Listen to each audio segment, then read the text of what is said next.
Vamos ler Apocalipse 2, do versículo 1 ao versículo 7, onde nós lemos assim: Escreve ao anjo da igreja de Éfeso: Isto diz aquele que tem na sua destra as 7 estrelas, que anda no meio dos 7 castiçais de ouro. Conheço as tuas obras e o teu trabalho, e a tua paciência, e que não podes sofrer os maus. E puseste à prova os que dizem ser apóstolos e o não são, e tu os achaste mentirosos. E sofrestes, e tens paciência, e trabalhaste pelo meu nome, e não te cansaste. Tenho, porém, contra ti, que deixaste o teu primeiro amor. Lembra-te, pois, de onde caíste, e arrepende-te, e pratica as primeiras obras. Quando não, brevemente a ti virei, e tirarei do seu lugar o teu castiçal, se não te arrependeres. Tens, porém, isto, que odeias as obras dos nicolaítas, as quais eu também odeio. Quem tem ouvidos, ouça o que o Espírito diz às igrejas. Ao que vencer, dar-lhe-ei a comer da árvore da vida, que está no meio do paraíso de Deus. E vamos orar. Amado Pai, obrigado por a tua palavra, que é santa, perfeita e eterna. Peço agora, Deus, que o Senhor possa falar conosco através dela, que o Senhor envie o teu Espírito de modo especial para nos dar entendimento e dê poder esta noite, eu te peço, em nome de Jesus. Amém.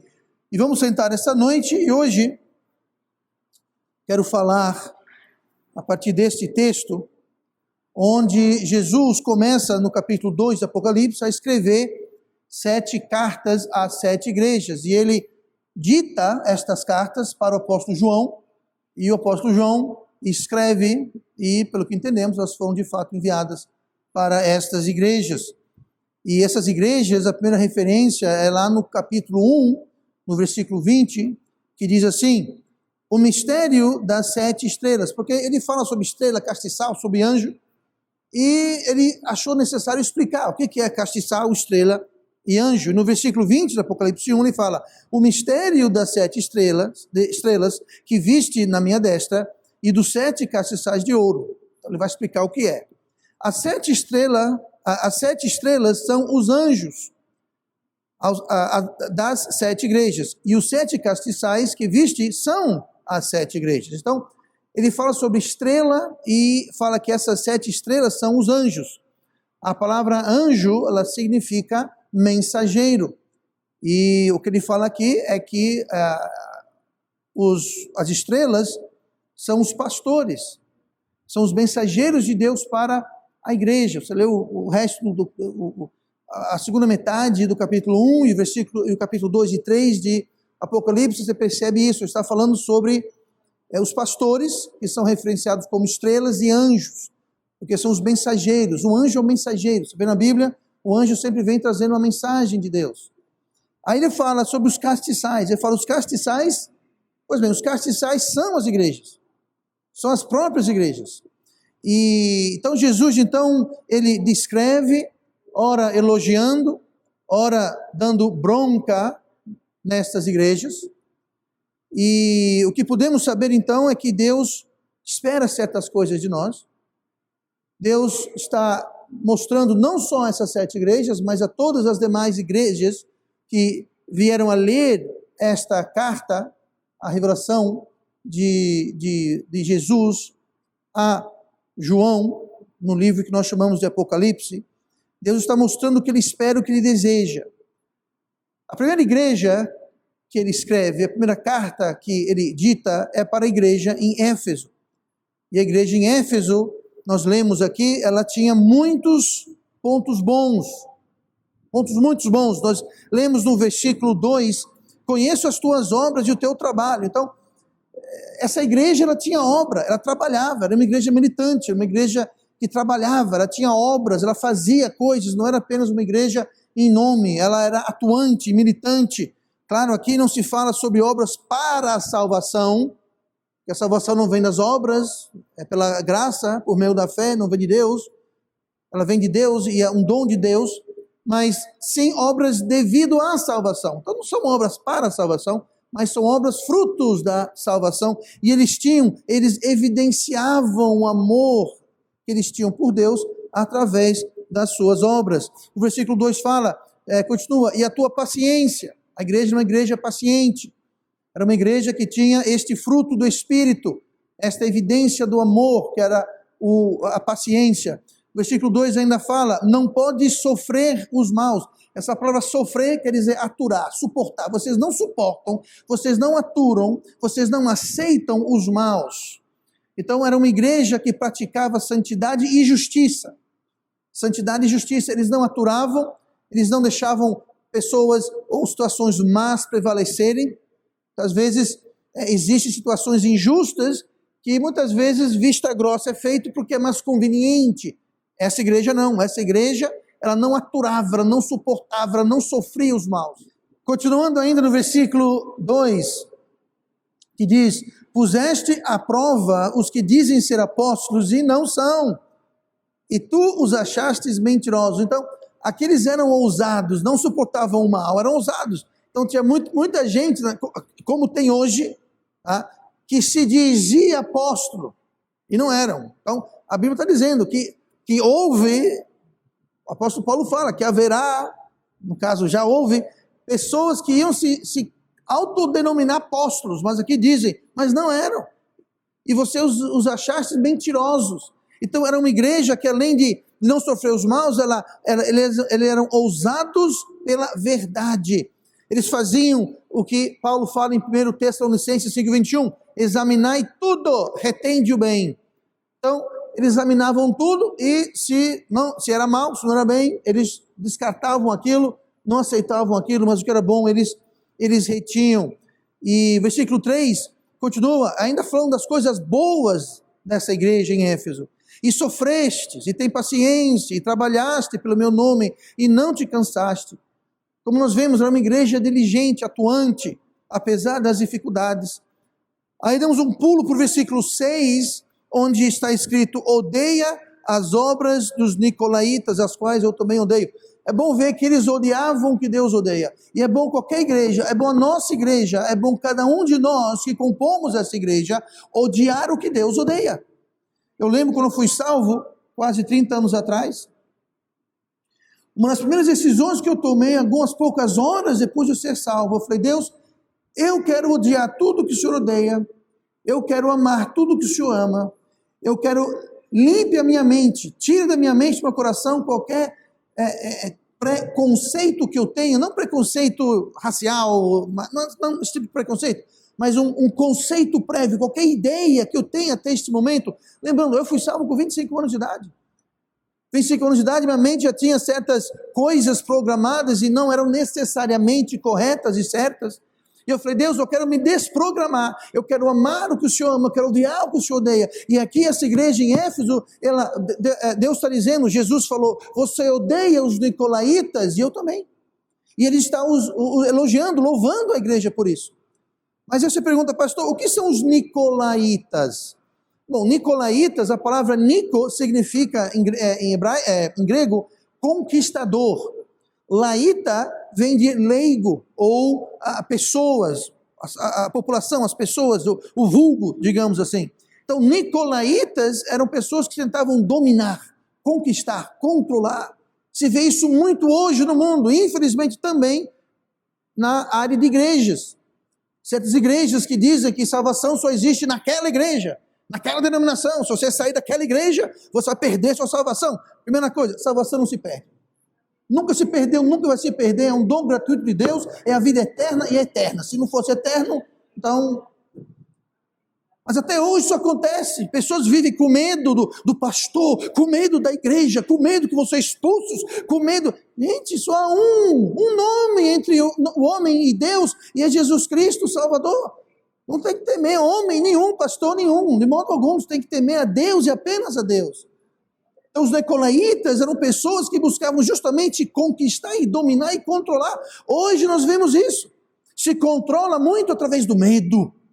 Seja medo de pegar uma doença e morrer, seja medo de perder emprego, seja medo de perder salvação, seja medo de ser expulso. O medo controla as pessoas. E aqui está dizendo que Deus, como a igreja também era em Éfeso, era contra os nicolaítas, as pessoas que queriam dominar, conquistar as pessoas, conquistar a população e a membresia de modo geral. Nada mal para uma igreja. Odiavam o que Deus odiava, eram contra aqueles que buscavam controlar e usurpar a autoridade sobre as pessoas. Eles produziam, eram diligentes, tinham obras, eram pacientes, eles eram corajosos, eles não sofriam os maus. Tudo excelente, excelente. Estavam de parabéns. No entanto, no versículo 5, algo estava faltando. Jesus, o justo juiz que tudo enxerga, ele examinou a igreja, examinava e visitava, como ele faz com toda a igreja. Ele faz com esta igreja e qualquer outra igreja. Nós lemos no capítulo 1 que ele anda entre os castiçais. E nós sabemos que os castiçais eram o quê? As igrejas. Então ele anda no meio das suas igrejas locais aqui na terra. Nem tudo que tem igreja na frente, na placa, é igreja. Muitas dessas igrejas têm um castiçal removido, como nós lemos e veremos logo mais. É quando a glória shekinah de Deus saía do templo, quando a presença de Deus saía devido ao pecado do povo no Velho Testamento. Mas havia algo, versículo 4, tenho porém contra ti que deixaste o teu primeiro amor. Jesus tinha uma coisa contra a igreja de Éfeso, que em outros aspectos estava de parabéns, mas não adianta e não basta ter todas essas qualidades, se não tiver o primeiro amor. Vocês estão, disse Jesus à igreja em Éfeso, vocês estão de parabéns por isso, mas tem uma coisa que eu tenho contra vocês. Havia uma coisa contra, uma coisa faltando, uma coisa de errado. Faltava o ingrediente principal, e esse é o tema dessa noite. Vamos falar sobre o tema, o ingrediente principal para Deus. Fazer um bolo são vários ingredientes. Uma igreja tem vários ingredientes, mas tem um ingrediente principal, que era o primeiro amor, estava faltando. Esse primeiro amor está falando sobre aquela alegria, aquele entusiasmo, aquele ânimo, aquele dinamismo, aquele frescor, aquela novidade de quando somos salvos e nascemos de novo em Cristo Jesus. Jamais deixe, jamais perca o seu primeiro amor. Nunca seja frio, nunca caia no desinteresse, na indiferença, ser distante, esfriar aquele primeiro amor. Deus deixa um aviso aqui no versículo 7.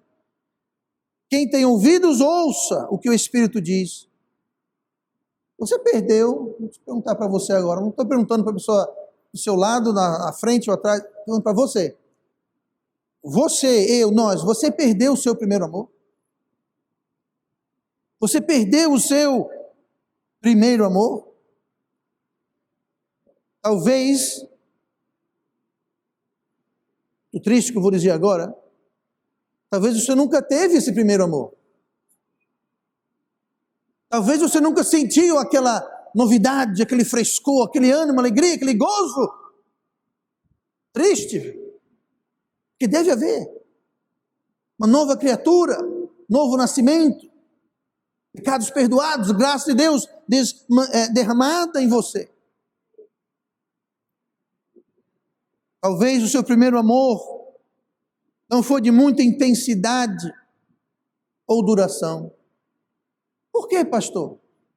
Porque o meu primeiro amor não foi de maior intensidade, maior duração.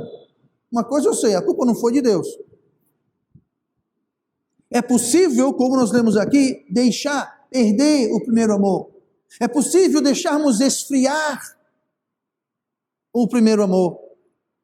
E aqui Deus está trazendo um alerta. O que fazer se perder? O que fazer quando perder ou deixar o primeiro amor? A resposta nós vamos encontrar no versículo 5 do capítulo 2 de Apocalipse. Olhe comigo para o capítulo 5. E vamos ver o que fazer O que fazer quando esfriar o primeiro amor? O que fazer para reanimar? Versículo 5 começa: lembra-te, pois, de onde caíste e arrepende-te. Primeira coisa a fazer, se deixar perder, esfriar o primeiro amor, primeira coisa a ser feito é reconhecer. Reconhecer. Reconheça pelo que é. Aqui a palavra é: lembra-te, pois, de onde caíste. Caíste, é uma queda, é um desvio. Você está em pecado, você está caído. Se você não tem o seu primeiro amor, se você não tem aquele ânimo, aquele frescor, aquela alegria, aquele amor inicial, você está caído, você está em pecado. Não estou dizendo que você perdeu a salvação. Como eu disse, salvação não se perde. Mas você está em pecado, você está caído. E é necessário arrepender disso. Porque é um estado errado, é um estado que Cristo não quer. Lembre-se, essa igreja tinha um monte de qualidade, fazia um monte de coisa, foi elogiada e aplaudida por Cristo. Mas isto eu tenho contra ti. Perdeste o primeiro amor. Não encubra, não disfarça, não dê nomes falsos como: pastor, eu estou meio afastado, eu estou meio frio. Sabe o que é, pastor? Eu estou sobrecarregado, eu estou muito atarefado. Chama o que você quiser, a Bíblia fala que é um pecado.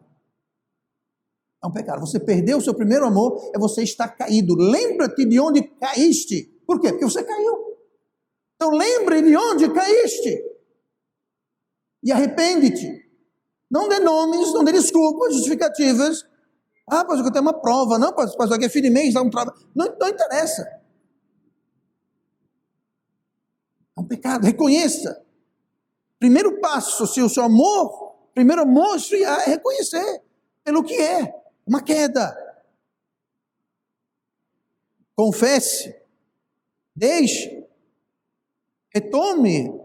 Reacenda o seu primeiro amor e volte a crescer, volte a progredir. Provérbios 28, versículo 13. Conhecemos bem o versículo. Quem encobre as suas transgressões nunca prosperará, mas o que as confessa e deixa alcançará misericórdia. Querer justificar, dar desculpas, não ver como uma queda da qual se arrependido, está fazendo o quê? Está encobrindo a sua transgressão. Aqui fala, nunca prosperará.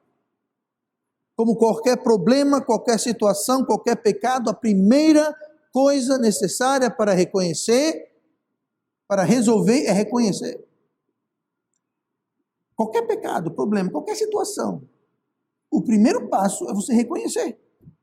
Enquanto ficar jogando a sujeira embaixo do tapete, enquanto ficar dando desculpas e justificativas, não tem como progredir, não tem como prosperar, não tem como avançar, não tem como sair daquela situação, seja lá qual for. Reconhecimento é o primeiro passo para a confissão. Aqui nós lemos, o que encobre as suas transgressões nunca prosperará, mas o que as confessa. Como que eu vou confessar se eu estou querendo justificar ou encobrir, esconder, colocar embaixo do tapete? Então, primeiro preciso reconhecer, para depois o quê? Confessar. Essa palavra confessar é uma palavra muito interessante. A palavra confessar aqui em Provérbios 28, 13, obviamente a palavra é uma palavra hebraica, é a palavra yadá. A palavra yadá, ela significa, aliás, ela vem da palavra yad. A palavra yad quer dizer mão. Em hebraico, mão é yad. E confessar é yadá. Então, confessar é uma palavra que está ligada e derivada de mão. Agora, veja que interessante.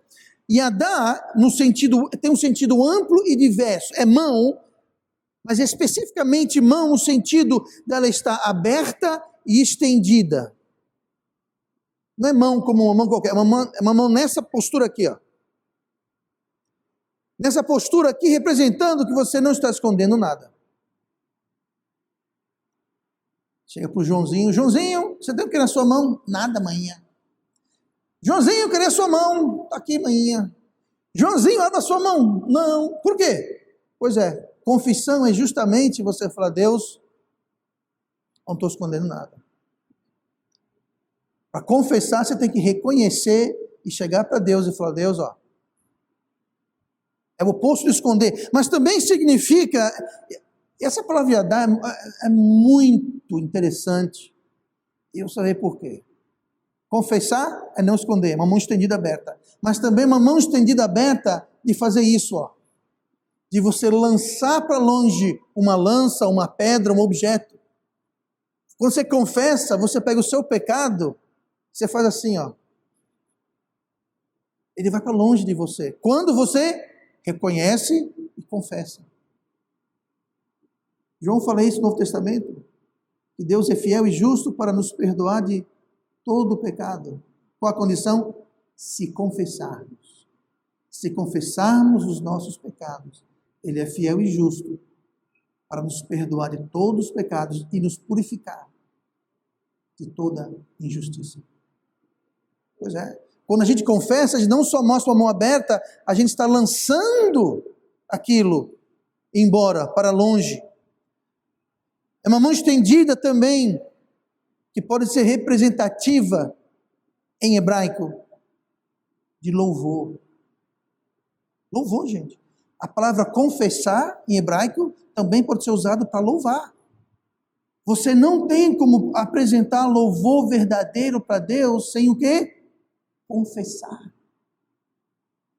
Como você vai louvar a Deus se você está escondendo e não confessando?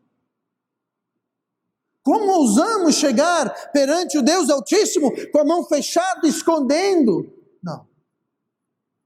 A palavra confessar significa, está aqui, ó, estou escondendo nada, significa você lançar sobre Deus, significa louvor e adoração. E também significa você com a mão fazendo isso em contrição, em tristeza. É a mão aberta, mas ela é aberta, mas junta assim de estar em consternação, incomodado, em angústia, em lamentação. Pelo quê? Pelo pecado. Tudo isso na palavra confessar. A língua hebraica, eu não falo hebraico, eu não sou um estudioso hebraico. Mas a língua hebraica, para quem entende, ela é quase que musical nas suas nuances, na sua flexibilidade. Ela é quase que musical. Nas suas sutilezas. Mas tudo isso encapsulado quando fala mas o que as confessa. Mas reconhecer, confessar e também deixar. Nós lemos aqui. Mas o que confessa e deixa. Não adianta você confessar, chegar para Deus, abrir a mão, louvar, jogar, fazer tudo isso e você não deixar. Pastor, o que você chama alguém que não encobre as transgressões, mas as confessa e as deixa? Sabe o que a Bíblia chama isso? Arrependimento. Uma mudança. Uma mudança. Uma verdadeira mudança, porque você reconheceu, você confessou e você deixou.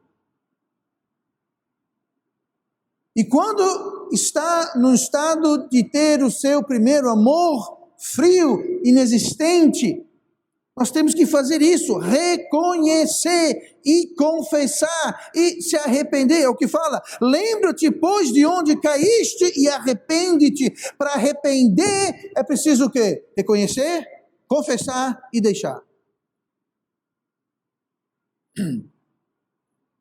Não é só lembrar, ou reconhecer que errou, ou até confessar. Precisa haver arrependimento, mudança, ação. Você deixou o seu primeiro amor? Reconheça e confesse pelo que é. No Novo Testamento, a palavra pecado, e no Velho também, por acaso, ambas as palavras, em grego e hebraico, significa errar o alvo. Como uma flecha, você e errou. Pô, pois é, errar o alvo. Porque não é isso que Deus quer. Deus quer que nós mantenhamos o primeiro amor, que nós preservamos o primeiro amor, alimentamos o primeiro amor, mantenha o primeiro amor. Errar isso, deixar o primeiro amor. A igreja de Éfeso tinha um monte de coisa boa, mas havia deixado o primeiro amor. E Cristo falou: arrependa-se. Arrependa-se disso. Versículo 5. Primeira coisa, se você perdeu o primeiro amor, reconheça. Segunda coisa, recomece. Falamos sobre arrepender, não é isso? Pois é, olha o que fala aqui, versículo 5. Lembra-te, pois, de onde caíste e arrepende-te, e pratica as primeiras obras.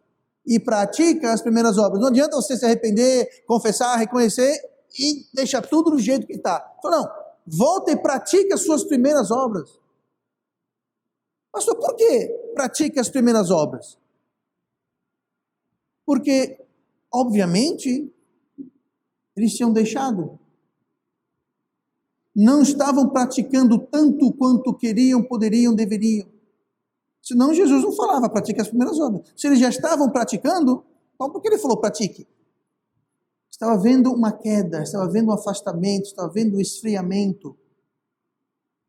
E a verdade é que se você perdeu, quando se perde o primeiro amor, por mais boas obras que você tenha, por mais elogios que você tenha, quando você perde o seu primeiro amor, vai tudo começar a fazer isso.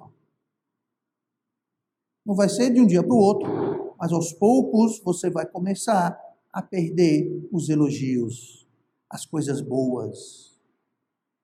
Por isso que Cristo fala: arrepende-te e volta a praticar as suas primeiras obras. Que vocês não estão praticando como praticavam, e deveriam, e poderiam estar praticando. Eles tinham obras no passado. Não viva do passado. Não se contente com aquilo que você já fez, que você já foi. Eu lembro, anos atrás, eu li a minha Bíblia inteira em um ano. Como eram bom aquelas épocas. Pois é, parabéns. Mas e esse ano? O ano passado, você leu a Bíblia toda? Não, pastor, mas 3 anos atrás eu li. Eu não quero saber de 3 anos atrás, eu quero saber desse ano. 2021, você vai ler a sua Bíblia, de Gênesis a Apocalipse. Pastor, é muita coisa. Não diga isso. Para você ler de Gênesis para Apocalipse, a Bíblia vai te demorar 72 horas. Claro, você não vai sentar e ficar 72 horas lendo a Bíblia, mas se você dividir 72 horas em 50 e poucas semanas, você vai ver que não é... Gente, se você ler meia hora todo dia, você lê tranquilamente a Bíblia, de capa a capa. Meia hora por dia. Nem isso, mas vamos botar aí meia hora. Pastor, como é que você sabe? A igreja tem a Bíblia toda gravada em MP3. Ela é lida em voz normal, não por mim, mas quem gravou. E você soma todo o tempo de todos aqueles arquivos MP3, vai somar 70 e poucas horas. Ou seja, é o tempo da leitura da Bíblia. A Bíblia foi lida, toda a Bíblia foi lida em aproximadamente 72 horas. Pronto. Eu não tenho que você sentar e só se levantar 72 horas depois. Não. Mas entenda, não é esse Golias todo não, gente. Meia hora por dia, eu digo, de 20 minutos a 30 minutos por dia, você lê a Bíblia toda em um ano. Não é o fim do mundo. Pastor, o ano passado eu fui evangelizar um monte de vezes, tá? E esse ano? Esse ano não fui evangelizar. Pois é. Mas o ano passado eu fui, pastor. Arrepende-te e volta a praticar as suas primeiras obras. Gente, a vida cristã não é por um ano, não é serviço militar. Você faz um ano, depois pronto. Cumpri meu dever. Não. Vida cristã é para toda a vida. Comece. Não fique só nas boas intenções, palavras vazias e planos bonitos. Intenções, boas intenções, são apenas isso, intenções. No dicionário, a definição de intenção quer dizer aquilo que se pretende fazer. Um dia eu vou fazer, sei lá, um dia eu faço. Pois é, tem muito crente que vive, um dia eu faço, um dia eu leio, um dia eu vou, um dia... Pastor, eu fui fiel a todos os cultos do ano passado. E esse ano? Não, esse ano eu mal botei a cara na igreja. Pois é. Pare de viver no passado, gente. Vamos viver no presente. Vamos ser fiéis hoje. Vamos servir a Deus hoje. Vamos aproximar de Deus hoje.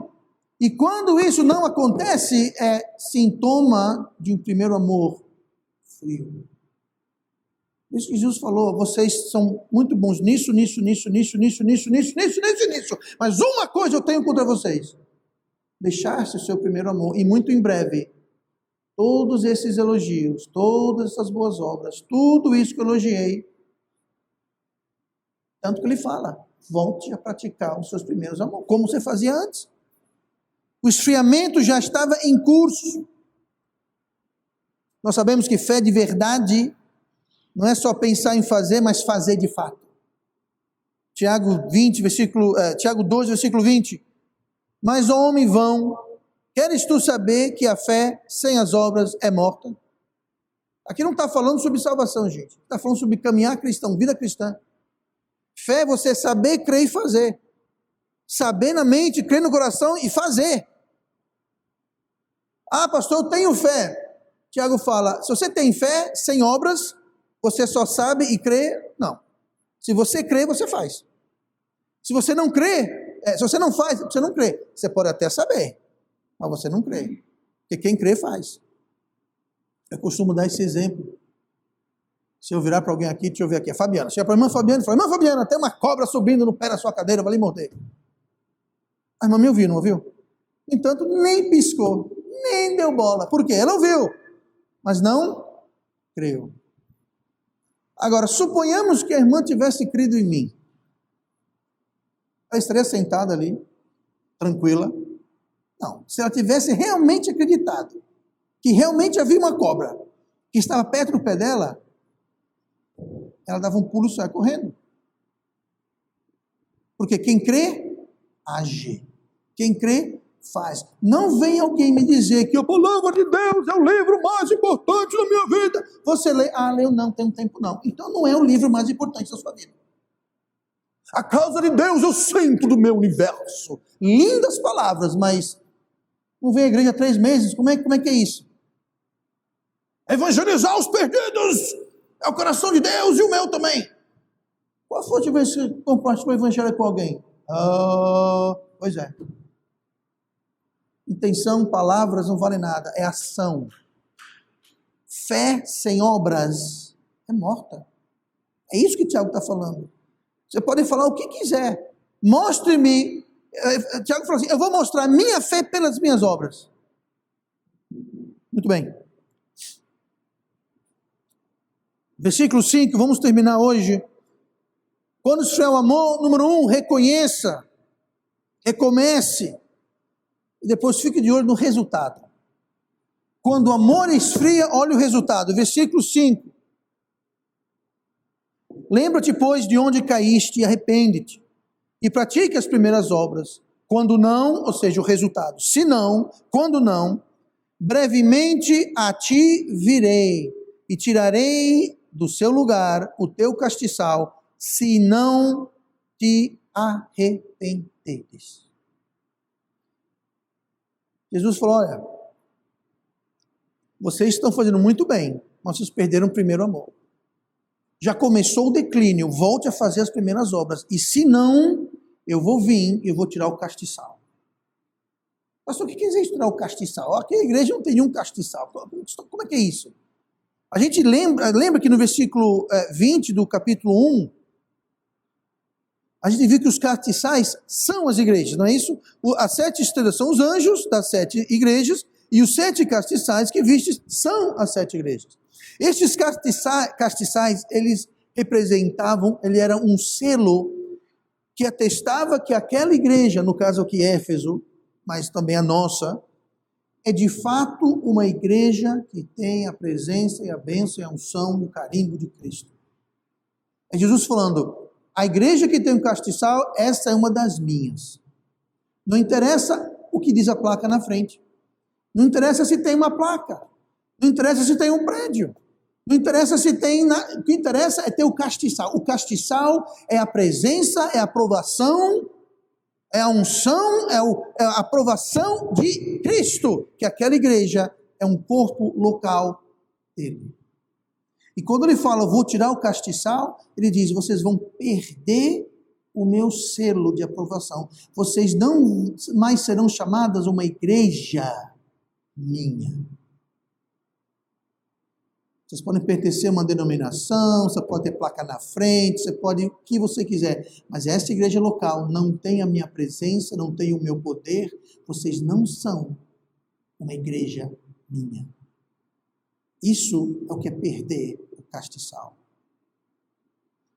Anos atrás, ali no Jacintinho, tem aquele posto de gasolina em frente àquela loja que vende descartáveis. Quem não conhece, acredite em mim. Tá?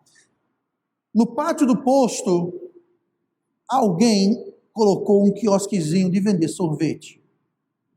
Até aí tudo bem. E o dono teve a brilhante ideia de chamar aquele localzinho de McDonald's. Ele pintou um fundo vermelho, um M dourado, igualzinho aquele que tem no shopping. Foi o maior sucesso. Até o dia seguinte, que receberam ordem de fechar e desistir imediatamente. Ou iam ser multados não sei lá quanto. Por quê? Gente, sabe quanto custa? Sabe quanto custa você ter o privilégio de colocar McDonald's na sua lanchonete? É uma franquia mundial. Custa milhões, literalmente milhões. É um rio de dinheiro para você poder comprar e fazer parte e dizer, aqui é McDonald's. Ou Pizza Hut, Burger King, que seja. São franquias. Pois é, o Zé Mané lá decidiu simplesmente chegar lá e botar lá. McDonald's, oba, vou fazer uma nota preta. Gente, não estou brincando, não durou nem 2, 3 dias. Foi fechado na hora. Na hora. Acho que parou lá 2, 3 carrão daqueles lá, saiu muito advogado, cheio de valizes, cheio de documento, de intimação. O cara acho que na hora murchou todinho, sumiu, desapareceu lá, fechou tudo. Por quê? A franquia. Pois é, uma igreja de Jesus Cristo tem certas condições. Uma delas, a principal, é ter o primeiro amor. Quando uma igreja perde o seu primeiro amor, ela perde a franquia. Ela perde o direito, o poder, a unção. Ah, sim, pastor, a igreja. O que é a igreja? A igreja não é parede, teto, banco, som, ar-condicionado, púlpito. Igreja somos nós.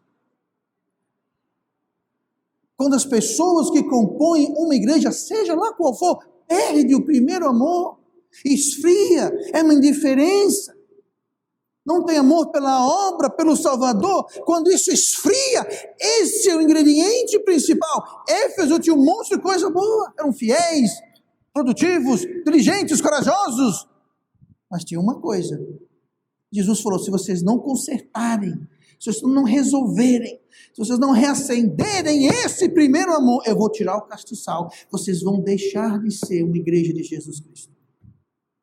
E o dia que a Igreja Batista Metropolitana perdeu o seu primeiro amor, o seu zelo por alma, o seu zelo por Cristo, pela obra, pela palavra, pela verdade, acabou. Pode até a igreja fisicamente estar aqui, pode estar cheio de gente, pode ter tudo, só não vai ter Cristo. Só não vai ser uma igreja de Cristo.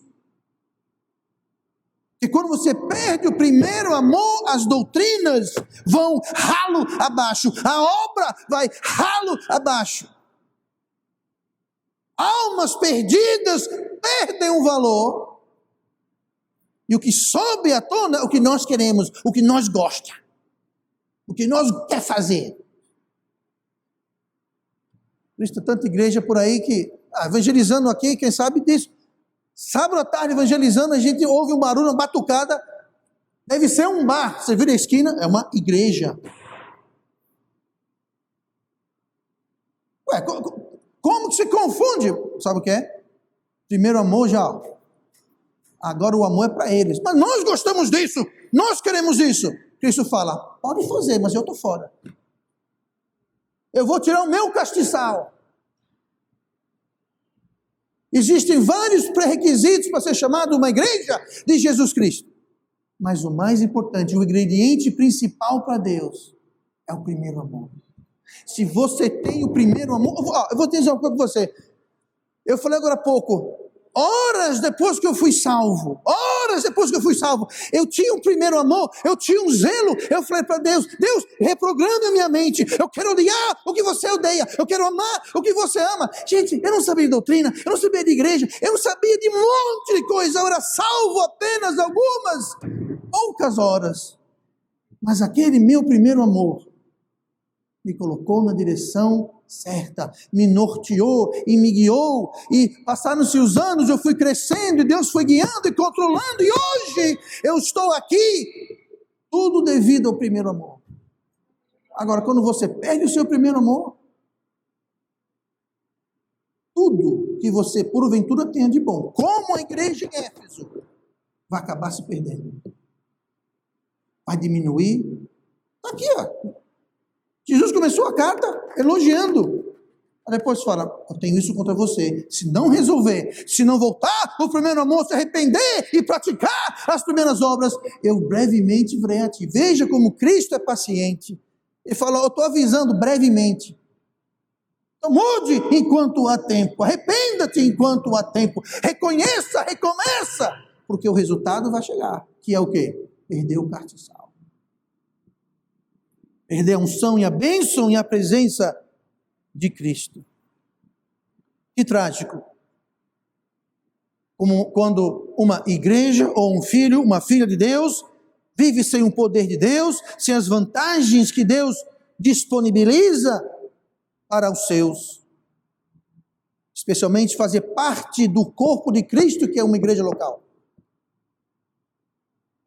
Uma pequena amostra daquilo que Deus proporciona. Salmo 16, versículo 11. Far-me-ás ver a vereda da vida, na tua presença a fartura de alegrias, a tua mão direita há delícias perpetualmente. Salmo 36, versículo 8. Eles se fartarão da gordura da tua casa, e os fará beber da corrente das tuas delícias. Essa palavra gordura quer dizer fartura. Provérbios 3, 17. Os seus caminhos são caminhos de delícias e as suas veredas de paz. Resumo rápido aqui, a gente vê delícias mencionada 3 vezes. Deus nos dá delícias. Você gostaria de viver uma vida deliciosa? Eu amo essa palavra deliciosa. Chega a dar fome. Aqui não está falando de comida, gente. Está falando de uma vida deliciosa, apetitosa. Uma vida que você acorda de manhã e você fala, opa! Deus me deu mais um dia. O que Ele vai fazer comigo, através de mim hoje? Que delícia viver assim. Ou você acorda de manhã e fala, mais um dia. Bah. Eu quero viver uma vida de delícias. Fala sobre fartura, fala sobre paz. Fartura de paz, de delícias. Sabe quem dá isso? Aqui, o caminho de Deus. Deus dá isso. Você vai encontrar isso da mão de Deus. Você não vai encontrar isso no mundo, na carne, no pecado, na transgressão, longe de Deus. Você não vai encontrar isso. O mundo não tem isso. O mundo nem sabe o que é isso. Mesmo antes dessa pandemia, havia uma verdadeira pandemia, epidemia de depressão. Você não ouve isso, mas a depressão tem aumentado assustadoramente. Nesse último ano, você não lê isso no jornal, você não vê isso na notícia, mas o que tem de gente depressiva dizem que aumentou mais de 10 vezes. Suicídio, uso de remédio tarja preta já era altíssimo, agora então está. Por quê? Gente, quem já não tinha paz antes, imagine o mundo de hoje como é que está desse jeito. Vou ter em Salvador hoje.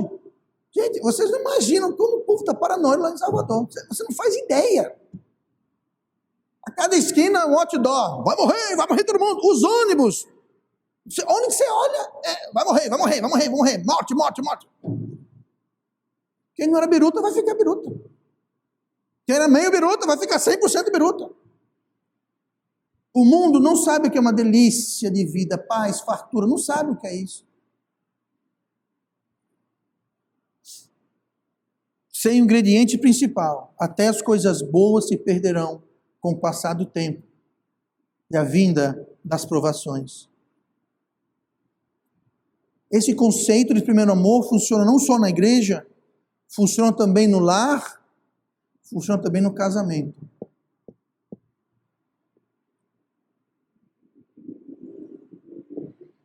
Quando o seu casamento perde aquele frescor, aquela novidade, é quando as coisas começam a se manter o primeiro amor, o resto se resolve. Mas se você perder o primeiro amor, ou pior ainda, se nunca houve o primeiro amor, então nada vai dar certo. É só uma questão de tempo. É uma bomba esperando para explodir. Agora, novidade, as boas novas, é como Jesus falou aqui. Reconheça, recomece. Recomeço. Jesus não falou, vocês perderam o primeiro amor? Tchau, bênção. Me dê meu castiçal. Ele falou, arrepende. Volta a fazer. Porque brevemente, tem tempo. Não é muito tempo. Se você perdeu o primeiro amor na igreja, no casamento, na família, onde seja, você perdeu o primeiro amor, tem tempo, mas não tem muito tempo. Porque o primeiro amor, a primeira coisa, quando falta, quando cai, quando diminui, leva junto todo o resto. Quando eu trabalhava secularmente, eu tinha algo, uma característica minha, que se encaixa aqui. Estava um trabalho, e como todo trabalho tem suas vantagens e desvantagens, tá? E dificilmente vai ter um emprego perfeito, tá? Fora pastorear é perfeito, é uma maravilha. Pastorear não tem problema nenhum, você vem com cabelo branco, você não perde sono, é uma maravilha, Mas, veja bem, mas o que acontece? Eu não tinha problema com os problemas do trabalho, até o dia que eu perdi o amor por aquele trabalho. Quando eu perdi o amor pelaquela posição, aquele emprego, aquele cargo, aquela situação, eu já tive caso que isso aconteceu, eu falei para o meu patrão, eu vou sair, ele falou, quer aumento, quer promoção? Não, fique, eu sinto muito, mas não dá mão para mim mais não. Por quê? Porque eu perdi o primeiro amor. Quando você perde o primeiro amor, você começa a ver defeito em tudo. Por quê? Perdeu o primeiro amor. Quando você tem o seu primeiro amor, não interessa se o seu namorado, o seu amor, tem mau hálito, tem chulé, se é mal educado. Porque o primeiro amor, ele pode até ser feio, horripilante, mas é um amor lindo, maravilhoso. Agora, quando passa o primeiro amor, pronto. Aí tudo é problema. É de lá para baixo. Por quê? Primeiro amor, gente. O ingrediente principal para Deus é o primeiro amor. O ingrediente principal para o seu casamento é o primeiro amor. O primeiro ingrediente principal para a sua família é o primeiro amor. E quando você tem primeiro amor, o resto vai se encaixando. Deus vai trabalhando. Mas quando você perde o primeiro amor, dali para frente, é ladeira abaixo. Reconheça e recomece. Porque o resultado brevemente vem. Esfriou algum primeiro amor na sua vida? Talvez nunca houve aquele primeiro amor intenso e duradouro na sua vida. Mas não é o fim do mundo. Jesus falou, conserte. Comece. Não fique só na intenção. Comece, haja, dê o primeiro passo. Se você não der o primeiro, você não vai dar o segundo, terceiro, quarto. Volte.